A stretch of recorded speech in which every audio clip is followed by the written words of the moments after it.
Welcome back to the Slide Job Podcast. I'm your host, Colton Smith, or Left Turn Central, here joined by co-host Ben Miller. And for the first time in God knows how long, we are a three-man band today. Brandon Bull Davis is back on the show. Bull, welcome back. What's up, fellas? We have a lot to break down here, an exciting Bristol race, a exciting Bristol night race, may I add. And we have a lot to break down on that race, what it means for the potential future of short track racing, and what it means for the playoffs, because we have 4 drivers have been eliminated, and we're down to 12, and we have to preview this next round for sure. And Toyota's looking really scary, but we'll talk about all of that before.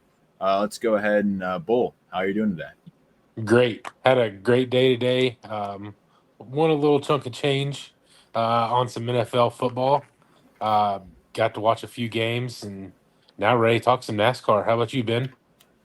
Yeah. I mean, overall, my weekend was good. Got to enjoy a thrilling Bristol night race. That's always fun to watch. And today, hung out with the fam, watched some football. The Bengals are 2-0. Who dey?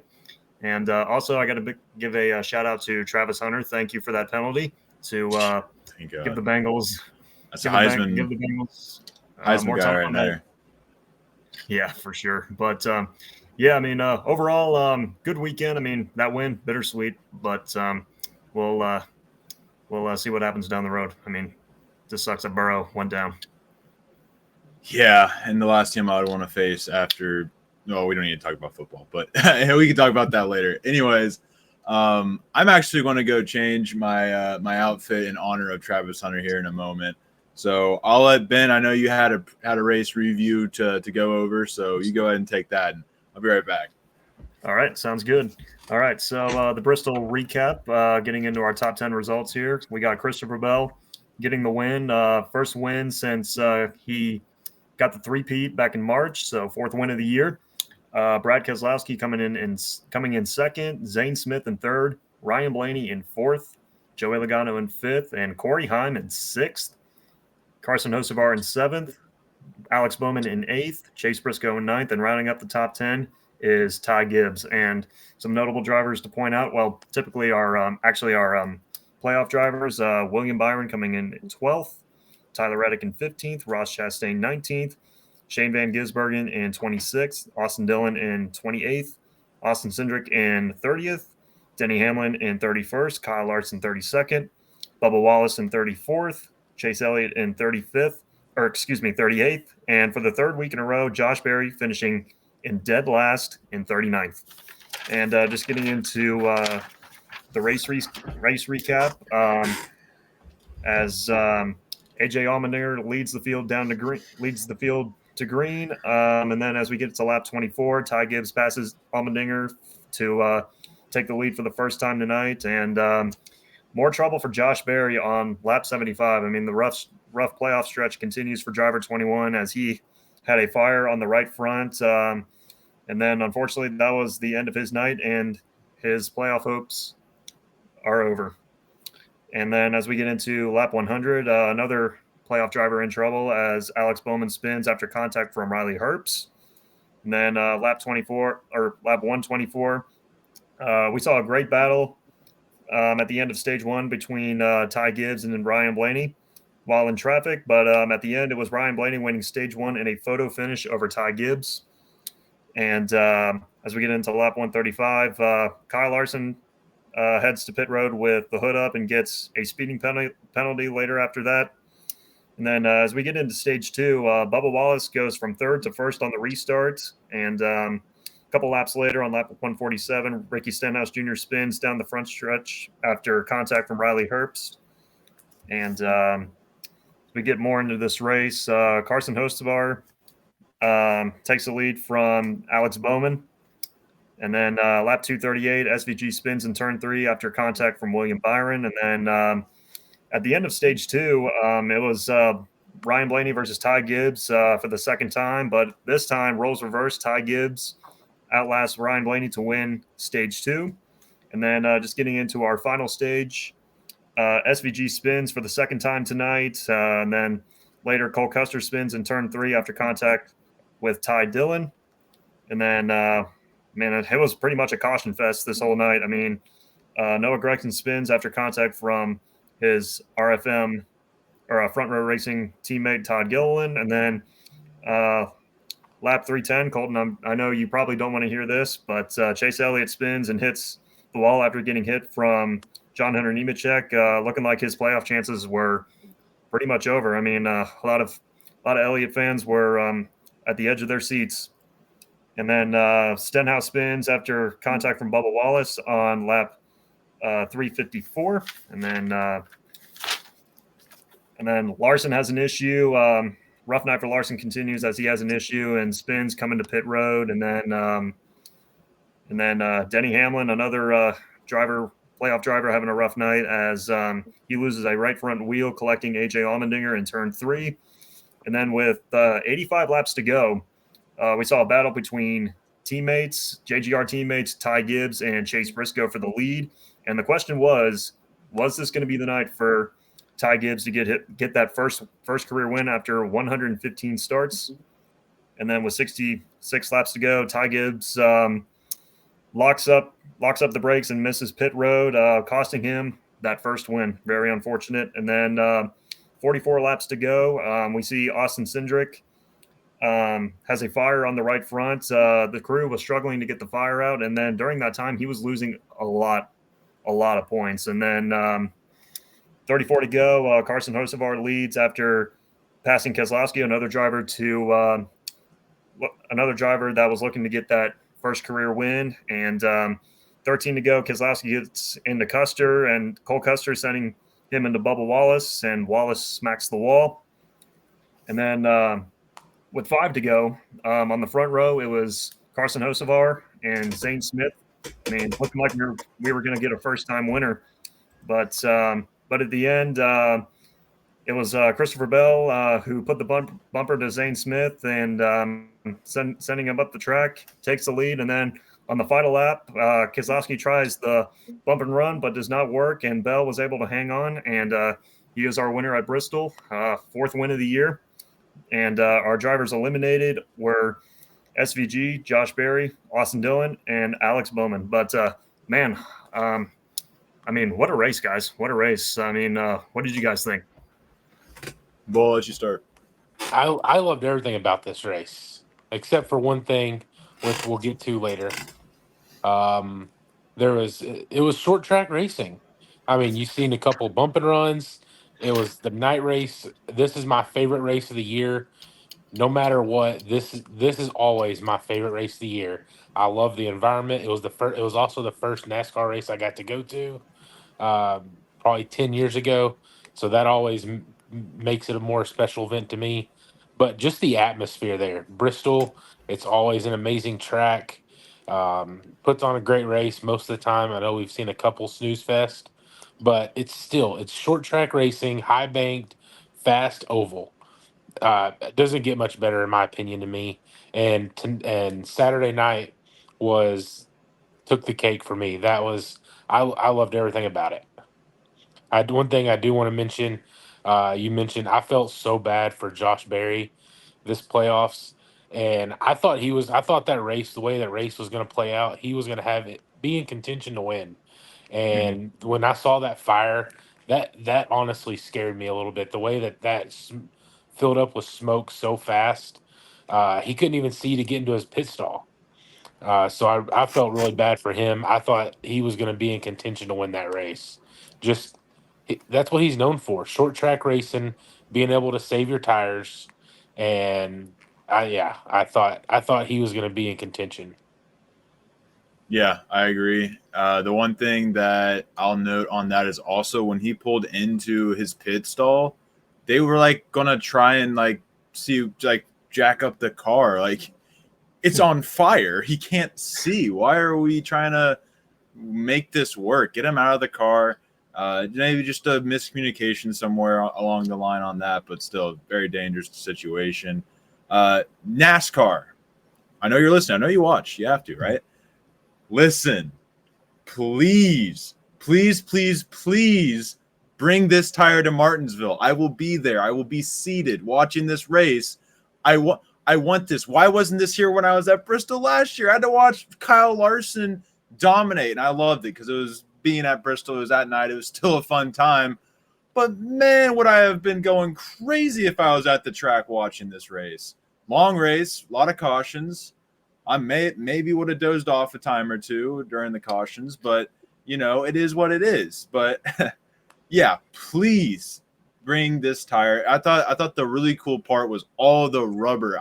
When's the last time you can remember? I think there's been a couple races where they use this softer tire that we have, but when's the last time? That used to be a pretty common thing at Bristol and tracks like it. You would have this layer of rubber on the outside, and that's something that we have not seen in the next-gen era. The last time I remember seeing that is Bristol, was it 2 years ago? Yes. In the spring race? Yeah. And we all loved that. That was the same situation. Mm-hmm. Yeah. I've probably gone in this field before, but I'll go on it every time we find ourselves in this position. NASCAR is at its best when the drivers are uncomfortable in their cars, because that forces the drivers to use their talent. It also creates this uncertainty about how the race is going to go. Sure, Allmendinger got the pole. Allmendinger was out front for a while, or maybe a better example would be, Bowman's leading late, or Hocevar or Keselowski's leading late, but did they use up all their tires? And who's in second? Maybe I can't remember who it was at the time, but I know Hocevar was up there for a while. Is Hocevar going to catch the 6 and he's able to get the lead? I don't know, but having that uncertainty, not just like, okay, the restart happened, Hamlin's got the lead, Hamlin's going to go and lead until finally something, a caution comes out, and then maybe there'll be a different strategy, or he'll get a bad restart, or somebody else makes a good move. Having that uncertainty throughout the run just brings this sport to a whole new level and just makes it so much more entertaining, because in reality, it's just a track position game. That's what 90% of the races have been in the next-gen era. I think NASCAR is starting to figure out, Goodyear is starting to figure out, if we want to get these races looking better, we need to soften the tires. We need to put it more in the hands of the drivers and their ability to save tires, and not only save tires, but also, be fast. So, that's why this race is a 10 out of 10 for me, and we need more of this. Please bring it to Martinsville. I know Martinsville's a little different. You're not going to have the same effect as Bristol because of the not as much banking and whatnot, but still, let me see some rubber at Martinsville. I'm hoping. Looking at this race though, looking at the results, you got Christopher Bell getting the win, as I predicted in the episode that did not make it to air on Friday. My bad on that. Keselowski and Zane Smith though, rounding out your top 3. How about that? Zane Smith was a contender all day long, becoming that leader at front row that we kind of expected him to become at Spire, and then he did the opposite of that, but really finding his footing here in his second year in the Cup Series. Ryan Blaney, quiet day, started second, but ended up in 4th. Just a solid day for him. He got a stage win in stage 1. Joey Logano in 5th. How about Corey Heim in 6th? Hocevar in 7th. Yeah, Heim time. You got to start thinking, is that when are we going to give this guy a promotion? Bowman finishes 8th. Had a chance at it, but really, if he just would have gotten any semblance of a good finish at Gateway, he could have been in the next round. But it is what it is. Chase Briscoe, of course. Briscoe, once again, finding his way into the top 10. Ty Gibbs in 10th, led the most laps today, 201. This is definitely a track that we see him shine at year in and year out. If I remember correctly, he also led the most in that race a couple years ago with the tire. You remember correctly. Exactly. Yes. Yep, I do remember that. And I think, honestly, if it wasn't a tire wear race, he probably would have won it. Yeah. If I remember how that went down correctly. Chris Buescher, 11th, didn't add to his top 10s, but still another consistent finish for the 17 car, of course. But a lot of non-playoff drivers in that top 10 there. If you're wondering where the playoff drivers are, you got to scroll down a bit. Josh Berry, 39th, you mentioned. Chase Elliott, 38th. And then you got Bubba Wallace in 34th. Larson, 32nd. Hamlin, 31st. Cindric, 30th. Funny that Cindric actually ended up 30th. I forgot that Larson and Hamlin finished that bad. Dylan trying to make a push. Your 28th is not going to do it, buddy. He honestly had a chance. If he would have found his way in the top 10, he probably could have outpointed Cindric, but did not do so. Cindric got lucky that Shane Van Gisbergen and Austin Dillon were his true competition, unless Bowman got the win. So that's looking around at the results. But any last thoughts on that race before I take a glance at our next round point standings? Yeah, just looking at Ty Gibbs, you got to feel for the guy. He put himself in position to finally break through to get that first career win. And, he had the car, he had the speed, he led 201 laps, like you mentioned, Colton. And, but with 60 to go, he just ran, bad luck got him. And, yeah, it's just really, really unfortunate. But eventually he's got to break through to get that first win. But you got to feel gutted for him. But also, Zane Smith. You mentioned it, Colton. He was strong all night. Was running up in the top five. Had a strong car. He continues to impress this year in 2025. Yeah, he's definitely shown a lot of flashes. He was in contention to get the win, and but yeah, he was definitely fun to watch. But yeah, that's pretty much all I got. Zane Smith's who I was wanting to mention as well. The last probably month and a half, 2 months, he's been on fire. He's had great results. He's completely turned this around. I Mhm. can't wait to see next year what he does in a full season if he can continue this momentum. He's found himself. I think he's getting comfortable with the team, with his crew chief. He's got another year under his belt of experience on these tracks. So I can't wait to see what he does next year. And then Bubba was another one I wanted to point out. He looked great all night too. Up Yeah, there running. I know you mentioned. I think it was stage 2 restart. He shot out like a freaking cannon, coming from Yeah. third to take the lead. Yep. He's another one who's had a great last month. Um, yeah, there's a lot of guys, and I can't wait to see how the rest of this playoff shapes out. Yep. Yeah. yeah. Definitely. Speaking of those playoffs, let's take a look at the playoff standings. We can pull them up here. Denny Hamlin is currently your playoff leader with the 26-point gap to the cut line. Byron's up 24. How about that? 24 from the cut line in second. Larson's tied with him with 24 points above the cut line.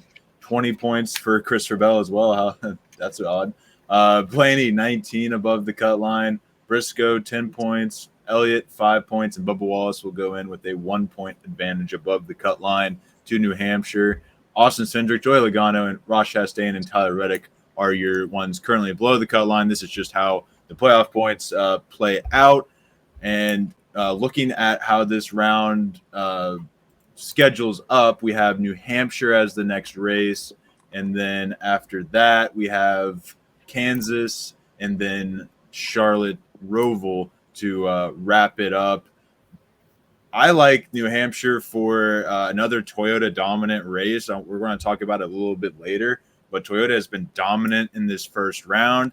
New Hampshire is a track that Bell has dominated. I believe it's one of Bubba Wallace's better tracks. It's Reddick as well. So get ready for another Toyota show on that of Sunday. But what do you guys see when you look at this round? You see where everyone's at.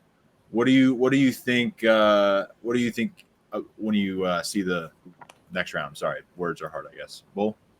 So when I look at that, I see one playoff driver advancing on a win this round. Okay. I Mm. predicted it a couple weeks ago. Ryan Preece is winning Sunday. Go ahead, mark it down. Preece is winning on Sunday. That is his best track. He's got the modified experience there. That is his track, and he is winning. And I think Ben mentioned it earlier. Ty Gibbs is winning the Roval this year. I've completely changed my mind. I thought SVG, I had him advancing to the round of 8 because I thought he was gonna win the Roval. the speed that Ty Gibbs has had, the Toyota speed, and the speed that he's had personally, I think he's winning that Roval. So Kansas is the one that I think a playoff driver is going to win and advance on. And we all know that that's a Toyota track as well. So Mhm. I'll look for Denny, Bubba, Reddick, one of those guys to win at Kansas. Yeah, Yeah. I definitely like those predictions, Bull. I mean, like you mentioned, I mean, Ryan Preece and Ty Gibbs. I mean, every year in the playoffs, we get drivers who are not in the playoffs. They're non-playoff drivers, and they're still there to compete.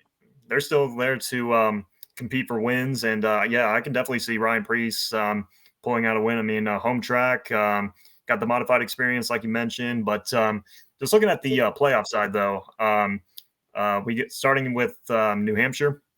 I think like I can definitely see Christopher Bell being a factor. I mean, he has always showed speed in New Hampshire.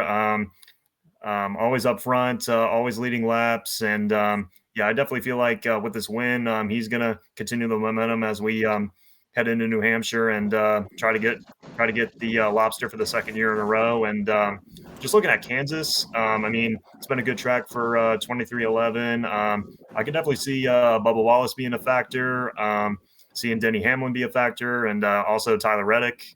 So I feel like, I mean, even though the last couple of races haven't been working out for him, though, I'm not giving up on him. I definitely think with the momentum Bubba Wallace is on right now, he always runs well at Kansas, has a win, and yeah, I can definitely see him being a factor there. But yeah, that's how I'm viewing the next round as of right now. A driver I want to bring up is Ross Chastain. Really quiet first round. He survived, and we look at this round coming up for him. New Hampshire is a decent track for him. I wouldn't say I don't expect him to shine at New Hampshire or anything like that, but he's got a 13th place average finish. So in the next gen era, so it's reasonable to expect him to finish decent enough. But then you look at Kansas; he's really good at Kansas. The Trackhouse has showed speed at Kansas in the mile and a halves. Ross Chastain's average finish at Kansas is 10th, so in 7 races, that's definitely a track he has circled. On top of that, you go to the Charlotte Roval. That's one of his worst tracks, though, but he is a decent road course racer. Now, I'm not saying it's going to happen, but I think if there's somebody at the bottom, obviously Joey Logano is going to pull some voodoo magic. Obviously Tyler Reddick is fast, but I think somebody that could go under the radar and sneak out a round of 8 appearance is honestly Ross Chastain. If he's able to conquer his demons at the Roval, get a good finish at New Hampshire, and hey, maybe he'll be the playoff driver to win at Kansas. I think his hat should absolutely be in the ring because he won at Charlotte kind of on randomly, but on speed. So if Trackhouse can bring that car from Charlotte and get a win at Kansas, we could see a round of 8 appearance from Ross Chastain, which is a win, I would say, for the one team this year, as it's been a pretty roller coaster ride, to say the least. But yeah, anybody else that stands out to you as in this round? Chase Briscoe is one that comes to mind for me. New Hampshire's a good track for him. Kansas has always been a really good Martin Truex track, and we've seen him kind of perform well at the MTJ tracks. And then he's a good road racer, so the Roval could fit into his wheelhouse as well. And he's just hot. Toyota in general is hot right now. So, yeah. Any other thoughts? You mean you have to mention Chase Briscoe, the father of JGR. You can't leave him out. I mean, that's the future right there. That's the face. That is the. Yep. He's going to be. I mean, if he ends up winning this championship, which I think there's honestly a really solid chance he does with how he's been running. Yeah. There's going to be conversations had, but you also have to look at Christopher Bell and the run. Getting that win at Bristol could really be him like saying, "All right, I'm here. It's playoff time," and it could be a really fun battle between teammates that we see play out over these next couple of rounds. One more thing I want to mention is before the playoffs started, we talked about Penske, how these tracks in the first round set up for Penske, and it was a complete Toyota domination. Yes. I mean, Penske was okay, but the way the track set up, I think I'm starting to think more of my prediction that Penske's not going to make the Final Four is coming more true. I mean, they were okay, but Mhm. Toyota is on a whole nother level right now. Yeah, Yeah, definitely. absolutely. I think we're going to talk about that actually in our fly the flag. Ben, you had some fly the flag, so Yes, sir. if you got them pulled up there, let's hear it. All right, so fly the flags this week, guys. Starting off with our first question: Ty Gibbs will win before the season ends. Colton, what do you got? I'm gonna go with a yellow flag. I think it's definitely possible. I would lean towards the red because I just don't necessarily. Well, the Roval, of course, could be one. I'd say Roval is definitely his best chance, but he does have to get through SVG in order to do so. Um, yeah, I definitely see the speed. I see the Toyota dominance that we saw in the first round, getting him a win. I think we just got to wait till next season, though. All right, Bolt. I'm going to go green flag. I just said it a few minutes ago. I think he's winning the Roval. It's not a traditional road course, street course. So I think that may play into his hand a little bit on beating SVG. But I still think whether SVG's in or out of the playoffs, I still think he's going to be competitive there. And Yep. he's still going to be the favorite to win. But I just think the momentum that Gibbs has had with that speed, I would pick him to win the Roval. So I'm going to go green flag. I like it. I like it. So, yeah, I was going back and forth on this one, but I'm actually going to go yellow flag. I mean, as well as he's performed well at the road courses this year, I can definitely see him being a factor. But yeah, I feel like going through SVG, that's definitely going to be a challenge. And but yeah, I feel like that's going to be his best shot to get that first win in his career. But moving on to the next question, JGR is winning the title this season. Bull, what do you got? I'm going to go green flag again. Stage one, or round one, if I remember correctly, they led something like 750 laps in Won all round three one. races. Won all three Yep. races. They've got the momentum, and they've gotten hot at the right time. Whether I don't see them letting down. I mean, yes, it is a possibility, but the drivers that they've got, the experience that they've got, I definitely think they're going to keep this momentum up. Yep. Colton? Yeah, I'm feeling like obviously yellow, but I'm gonna go with Bull and a little overreaction ish. Green flag. Like they've won the first three races. History tends to repeat itself, or the trends tend to repeat themselves. Look at last year, Ford swept the first three. They ended up winning the championship. So signs kind of point to this. Chase Briscoe has been really consistent. If he can get himself into Phoenix, that's a good track for him. Christopher Bell has always been good at Phoenix. And, Denny Hamlin, if he gets in there, it'll be interesting to see who that fourth one could be between Bubba or Reddick, but that's not Joe Gibbs. You were just talking about Joe Gibbs. Yeah, green flag. I think Joe Gibbs is going to add another title to his repertoire. Yep. Yeah, I'm going green flag on this one as well. I mean, they're obviously the hottest team right now. I mean, with the run Chase Briscoe's been on, I mean, arguably the hottest driver in the field right now. And Christopher Bell, he's definitely turning it on late, obviously with that win in Bristol. And Denny Hamlin, he's been running strong as well, obviously with that win in Gateway. I mean, first round sweep, like you guys mentioned. And I just don't see the momentum slowing down. I mean, I just feel like nobody can keep up with them right now. And I feel like that JGR, they're with the three drivers that they got in the playoffs, I definitely see them winning the championship this year. And our last question is, after this first round of the playoffs, is it time to worry about Hendrick Motorsports? Bull. I'm going to make it a clean sweep and go green flag again. They look Larson especially has looked terrible this first last couple weeks really.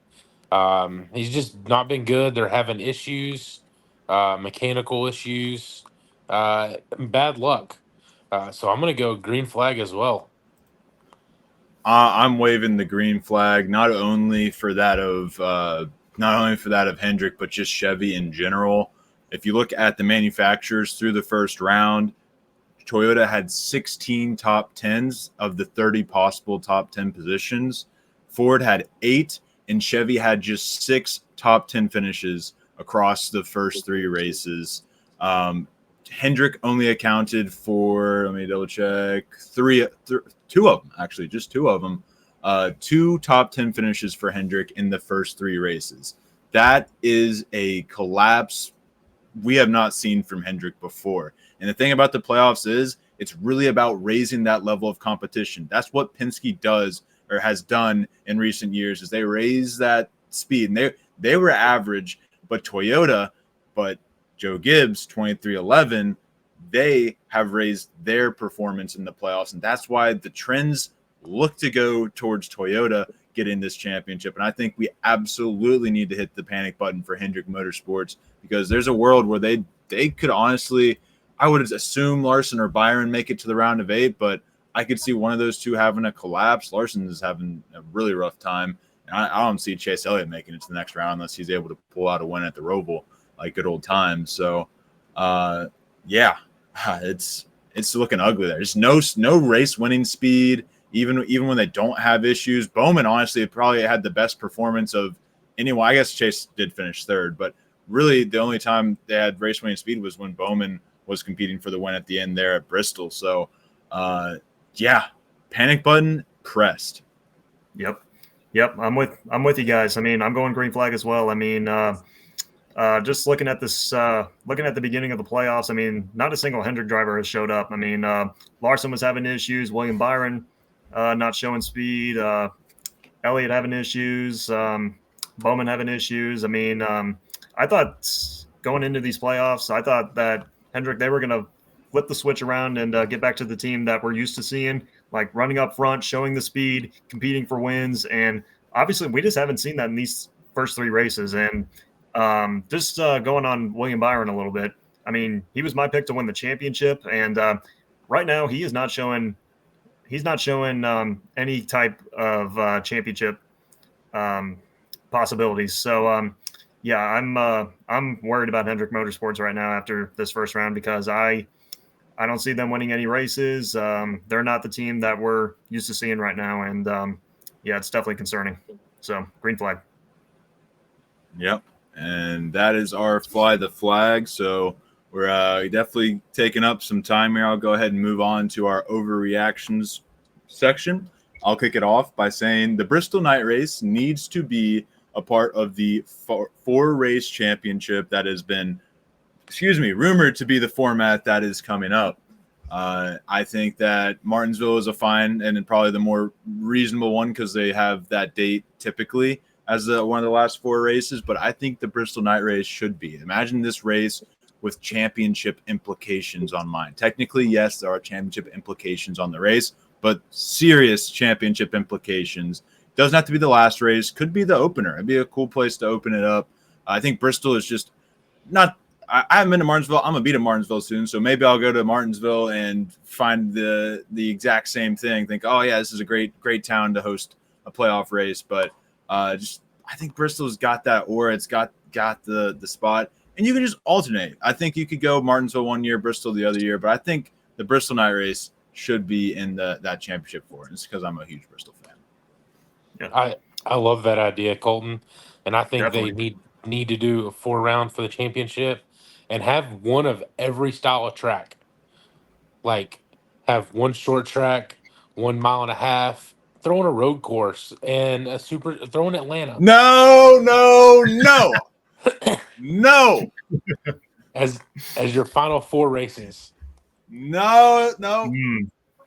Yeah. Throwing a 2-mile track or something. No Atlanta, no Talladega, no Daytona. Those do not touch my. I am not witnessing Chase Elliott lose a championship because he wrecked out in the first race at Talladega or Atlanta. Imagine a championship round of Miami, Michigan, Bristol, and like Charlotte, for instance.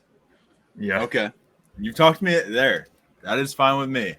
Yeah, and I think that's the idea. That should be the idea. Let's get the championship round in some places that are very near and dear to NASCAR, where NASCAR fans are the greatest, and that's Charlotte is the place, the headquarters. Homestead is a pretty. Florida's a good state for that too. Bristol always gonna have a good crowd at Bristol. Martinsville is always going to have a good crowd too. But yeah, and it doesn't have to be the same 4 races every year. Rotate it. That's fine by me. So, but my position is put Bristol night race. But Ben, what's your overreaction? I'll save Bull for last. Sounds like you got a good one for us. Yeah. So I'm gonna have a little fun with this one. So if you guys remember, with a couple of my overreactions, I mentioned guys like Cole Custer, that he was gonna win his way into the playoffs, which almost came true at Daytona. Led on the final lap.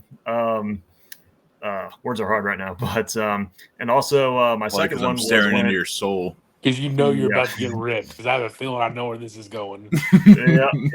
But and also I mentioned Cody Ware. I mean, he led 23 laps at Daytona. I said in the future, Rick Ware Racing, they're going to be more competitive, and they're finally going to break through. Cody Ware's going to break through to potentially get his first career win at a super speedway. Who knows? Maybe the 2026 Daytona 500. But and you know how non-playoff drivers, they show up in the playoffs. They're always competing for wins and all that. I mean, obviously we saw it with Legacy Motor Club, Ty Gibbs last night, and Carson Hocevar, Zane Smith. But speaking of Zane Smith, here we go. With his third place finish at Bristol, I feel like, and you know how Front Row Motorsports is at the super speedways, and he's obviously been the best front row racing car this year. I feel like there is a possibility that he's going to interfere with the playoff field, and he's going to get his first career win at Talladega in a couple of weeks. What do you guys think about that? That's okay. Honestly, not where I thought you were going. Nope. That's fine. I could honestly, if Zane Smith won a regular season race, I wouldn't even care.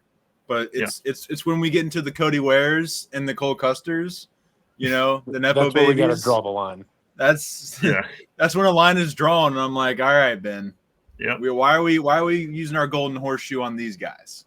Zane Smith, use the golden horseshoe on Zane Smith. I don't care. Rooting for Front Row. Yeah. Go for it. You know, you could use a golden horseshoe as Noah Gregson. Good Lord, I just remembered he's on Front Row. But Bull, you've been hyping it up. So, what's your what is the two things that all NASCAR fans have been complaining about and wanting for the last couple of years? Horsepower and tire wear. We had tire wear Saturday night. And what did NASCAR do? They gave another freaking set of tires. What the hell is that? Make the drivers feel uncomfortable. We want tire wear. Give tire wear. So NASCAR screwed up by giving another set of tires. I know that they were only lasting 50 laps. Okay, make the drivers save their tires. I don't want to see, just run around and go as fast as you can. Yeah, there was 3 seconds of fall off. Good. So my overreaction is NASCAR screwed up on that by giving the teams an extra set of tires. Yeah, I don't disagree. The only thing I would caution is if we get to a point where the wear is so bad that drivers have to slow down, that's not going to be fun racing. Like if they're only going I understand they're probably going 95-90% when they have to save tires. But if it gets to a point where they don't have enough tires to finish the race, and so they have to extend tires beyond the normal speed, and they have to go down to 75% speed, that's where I would get worried if they're just really during super speedway races when they're just kind of fuel conserving and whatnot. I don't want it to get to that levels of uncomfortableness, but I do agree with the sentiment that they probably would have been fine with just leaving out that one extra set. You're going to have comers and goers. You're going to have different strategies. You're going to see the guys on new tires be able to fly through the field, and the guys that are saving tires, saving a set for the end. Maybe if we get a late caution, it's going to flip the field because somebody's saved. That takes away all the strategy that Cindric, for instance, had Saturday night. Him and Blaney ran their first set of tires 70 laps. When everybody else was pitting at 35 and 40. Yep. So it takes away strategy and make the drivers save their tires. and the experience will show. Yeah, it benefits some drivers like Denny Hamlin, Josh Berry, those guys. But oh well, other tracks are going to That's benefit how it other always drivers. was. Yeah. So it always was. You didn't just come up and, have the same amount of ability as the next guy. Like, you had to learn this stuff, and you don't have that anymore. So, yeah, I agree. I'm 100% behind you on that. Yeah, definitely. Sure. No arguments here. But let's go ahead and get into our power rankings for this week. I'll once again start off.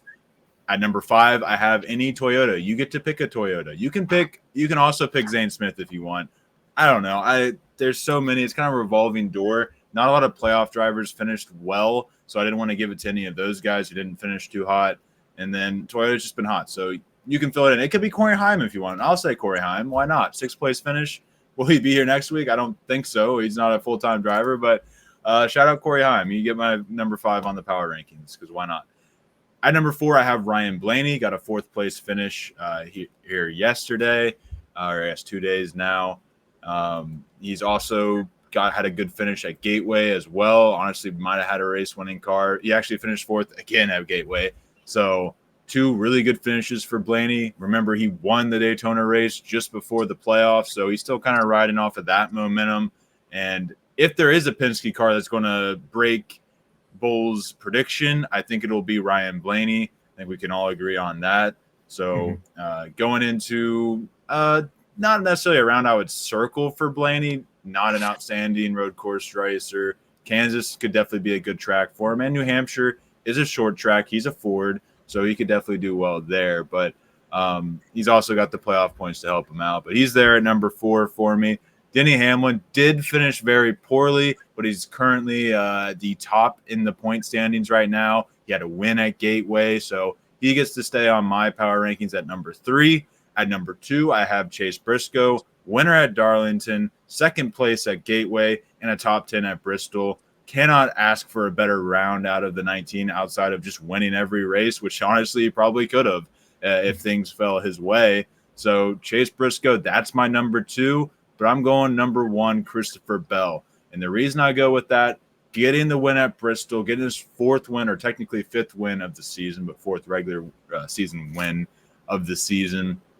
And then where does he go next? New Hampshire, a track he has dominated in the past. He's been really great since he came up into the Cup Series. So I think that is enough momentum. Kansas should be a good track for him too, and he's not half bad at the Roval. Actually won a walk-off race at the Roval, if my memory serves, or at least had a race where he finished well enough to make it to the next round. So, yeah, Christopher Bell, he tops my power rankings this week. Bull, what do you got? So I'm going to give an honorable mention to Ty Gibbs. Like you mentioned, he's had very good momentum, very good speed. And if he was in the playoffs, he probably would be in my top 5. But it's been a couple weeks since I've done this. So my number 5 is Ryan Blaney. As you mentioned, had a great finish Saturday night. Qualified 2nd, ran up front most of the day. Ended up with a 4th place finish. Number 4, the 19, the face of Joe Gibbs Racing, won the first. Chase Briscoe won the first round of the playoffs. It's been very consistent. Had a very good speed, and just had a great car. I think him and Smalls is James Smalls is getting that connection. They're a car to be competitive, and be feared this year. At number 3, I'm gonna go with Denny Hamlin. Um, got the playoffs points leads this year, and won the 2nd round of the playoffs, or the 2nd race of the playoffs. Has the most wins this year in the Cup Series. Having another great year. I just left off somebody. I forgot who. Oh, damn it. Uh, Christopher Bell. I don't even remember who else I had. I left off somebody. Bubba? No. Christopher Bell was number 1 forgot who I had at second. Christopher Bell, number one. Got the win on Saturday. Another great year. Got his fourth win, like you mentioned. Another round of playoffs, and this next round of playoffs sets up well for him as well. So, Ben, go ahead. If I remember who my second was, I'll come back. I can't even All remember right. who my. Gotcha. All right. So coming in at number 5 this week, guys, I got the 11 of Denny Hamlin. Obviously, a rough night in Bristol, finishing in 31st. Did not show the speed that we expected to see. I mean, especially at Bristol. I mean, it's been a really good track for driver 11. I mean, had an issue with the right front wheel as it came off, collecting AJ Allmendinger in turn 3, which resulted in a 2-lap penalty. But yeah, overall, just a tough night for driver 11. But good momentum though, as he is sitting on top of the playoff standings as we head into round 2 in New Hampshire. And coming in at number 4, I got our winner from last night, Christopher Bell, Bristol winner, 4th win of the season.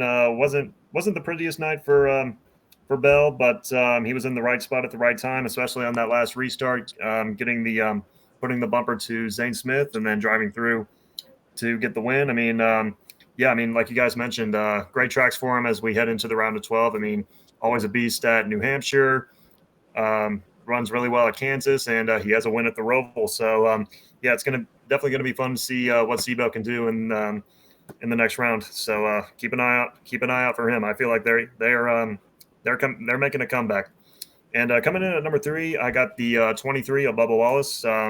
Finished 34th in Bristol. I mean, had a fast car throughout the night, was running up in the top 5.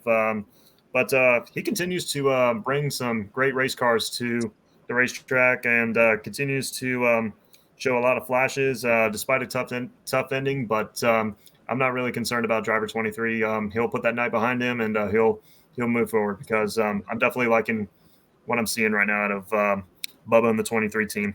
But coming in at number 2, I got the 12 of Ryan Blaney. 4th place finish in Bristol. Scored a total of 19 stage points, won stage 2. With his top 5 finish, he has now finished. He now has 4 top 5s in the last 5 races. Continues to bring another driver that continues to bring fast race cars to the racetrack, and he's done a great job to be in contention and puts himself in great positions at these races to be a championship 4 threat in Phoenix. And topping off my power rankings this week, guys, I got the 19 of Chase Briscoe.